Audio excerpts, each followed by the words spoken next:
Balik operasyon na ang Zamboanga City International Airport. Pujat daw ito na bagamat hindi pa idinedeklarang tapos na ang krisis, unti-unti na binabalik ang normal na pamumuhay sa lungsod. May mga bakbakan pa rin pero hindi na kasing sidhi. At ngayon, kasabay ng pagtugon sa mga pangangailangan ng mga apektadong sibilyan, nakatutok din ang gobyerno sa pagtitiyak na mahuhuli ang mga rebeldeng sumali sa pananakop at panggugulo. Mahigpit na binabantayan ng iba't-ibang evacuation center. Ang hinala ay may ilang mga rebelde na nagpapanggap ng mga, ng mga evacuees. At inatasan na magmanman sa mga evacuation center ay ang mga barangay tanod. Mula sa baliwasang Grand Trend sa mismong lungsod ng Zamboanga, nakatutok live si June Benarasyo. June.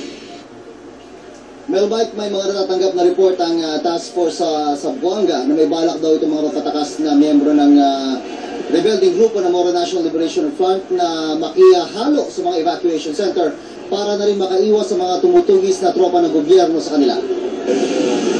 Na-recover ng task force Zamboanga ang mga iniwang combat uniform na ito ng mga rebelding MNLF sa coastal barangay ng Mampang, Zamboanga City.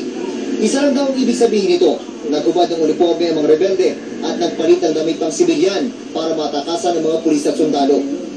Kung hindi sila naka-uniforme, hindi sila madaling ma-determine agad initially. So yun ang balak nila kasi they are already withdrawing from the main conflict area. Isa raw sa mga matinding minomonitor ngayon ng mga otoridad ay ang mga evacuation center. May mga report kasi silang natatanggap na may mga rebelding MNLF ang planong magkunwaring evacuee para wag silang mahuli. May ilang MNLF na raw na tangkang pumasok sa mga evacuation center pero nadakip din ng mga otoridad. Agwayat to, umuruain din tapos na yan. Isumbong nyo magtuloy. Si Johnny Alfad ay isang tanod ng barangay Arena Blanco. Kasama sa mga responsibilidad niya, ang tiyakin ng evacuation center sa kanilang lugar ay hindi mahaluan ng mga rebelding MNLF. Kahit magsibilan lang sila, kung walang pamilya daw ng mga bata, naiwan ko na yan. Isumbong ko lang sa mga pulis.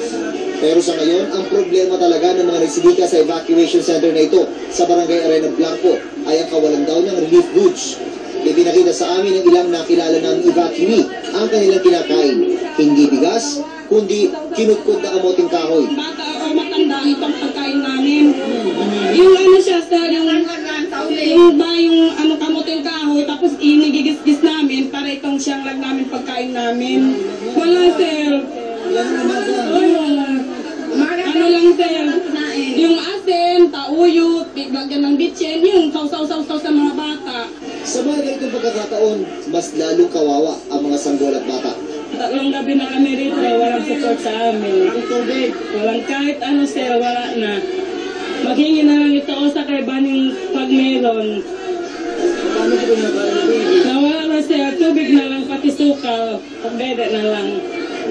Nauna na sinabi ng DSWD na pilit nilang tutugunan ang mga pangangailangan ng mga inilikas na residente. Sabi ni Secretary Dinky Suluman ng DSWD na hindi daw nila mapasok pa itong barangay Arena Blanco dahil medyo critical pa ang sitwasyon doon.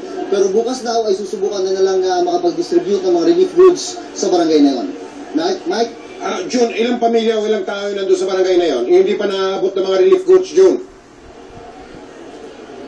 Ang tansya natin dun sa area na yun, Mike, nasa mga 100 to 200 families yung mga nag-evacuate dun sa isang paaralan pa lang ng barangay Arena Blanco. Pwera pa yan dun sa sumunod na barangay, yung barangay Mampang. Naalala natin yung barangay Mampang, Mike. Diyan sinasabing naduko tumano yung police director nitong lungsod ng Zamboanga, Mike. At kano katagal na sila doon?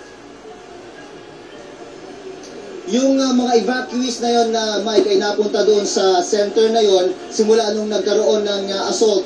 Kung maaalala natin, nung day 1 nang pumasok yung mga rebelding MNLF dito, ay wala pa talagang ganong katensyoradong sitwasyon doon. Pero nagsimula na po yung mga bakbakan mga 3-4 days ago, doon sa particular area na yon, doon nagsimula yung paglikas ng mga residente papunta nga doon sa mga paaralan, Mike. Maraming salamat yun, Benarasyo. Patuloy ang pagsuyod ng mga otoridad sa mga lugar na sinakop ng mga rebelding MNLF para tiyaking ligtas na ang mga ito. Pero kanina, napuruhan ng sniper ng MNLF si First Lieutenant John Christopher Rama ng Philippine Army. Gayunman, hindi natitinag sa bakbakan ng kanyang mga kasamahang sundalo. Mula sa Barangay Santa Catalina sa Zamboanga City, nakatutok live si Ian Cruz. Ian. Yes, Mel, pumasok na nga tayo sa ika-11 araw ng Zamboanga crisis, pero dito sa gawi ng Santa Catalina at Santa Barbara ay naririnig pa rin natin ang mga putukan at mga pagsabog. Pero Mel, kanina nga isang opisyal na miyembro ng Light Reaction Company ng Philippine Army ang nasawi matapos umunong mahagip ng sniper ng MNLF kaninang umaga. At sa pinakahuling talanga ng mga otoridad ay nasa 13 na umano ang nasawi sa hanay ng AFP at ng PNP, habang mahigit 100 naman ang sugatan sa kanilang hanay.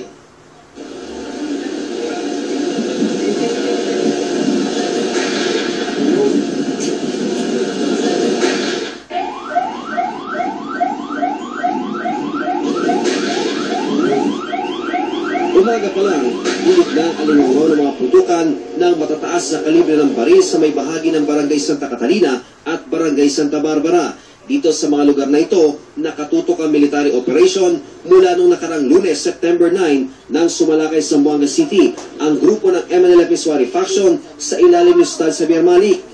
Sa Santa Barbara, nagkaroon na naman ng sunog. Iba pa ang malaking sunog sa bahagi naman ng Rio Hondo. Nakubkob na raw ng militar ang KGK building sa may Lustre Street sa Santa Catalina noong isang gabi pa.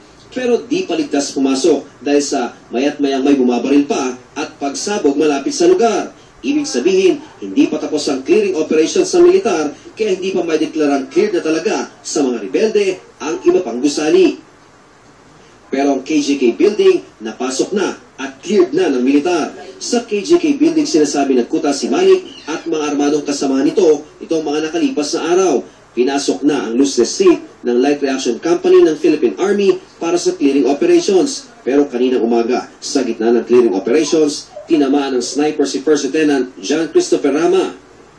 Si Rama ang kauna-unahang opisyal ng militar na nasawi dito sa Zamboanga City mula nung Lunes. Tanggap namin at yan ay talagang magamat malungkot. Yan ay parte ng aming tungkulin at hindi ito magiging sagabal sa aming operation, at ito pa ay magiging inspiration sa ating mga kasundulan na ituloy natin itong laban nito. Ayon sa AFP, palit na ng palit ang ginagalawa ng grupo ni Malik. Bantay sarado na ang mga pasukan at labasan sa Zamboanga City para di na makalayo ang grupong ito. Ayon sa mga intel reports ay nandito pa. Natatrack naman lang yan dahil sa mga salaysay ng mga lumalabas. Either civilians na lumalabas o kaya mga surrenderies or nakaka-capture na lumalabas. Naniniwala kami nandyan pa si Commander Malik at pilit natin na tapusin to the soonest possible time. Kaya lang, ang importansya na binibigay natin ay ang safety ng mga bihag at ng mga civilian na naiipit dyan sa lugar na yan. Si First Lieutenant Rama ay graduate ng Philippine Military Academy Class 2008. Siya ang tumatayong platoon leader ng First Light Reaction Company. May asawa na ito at may anak na babae. Hinihikayat nga ng AFP ang mga nalalabi pang MNLF fighters na sumuko na upang magwakas na umano ang kaguluhan dito sa Zamboanga City. Balik sa ML. Iyan, natatansya ba kung ilang pang MNLF fighters ang nandiyan at nakikipagbakbakan, Iyan?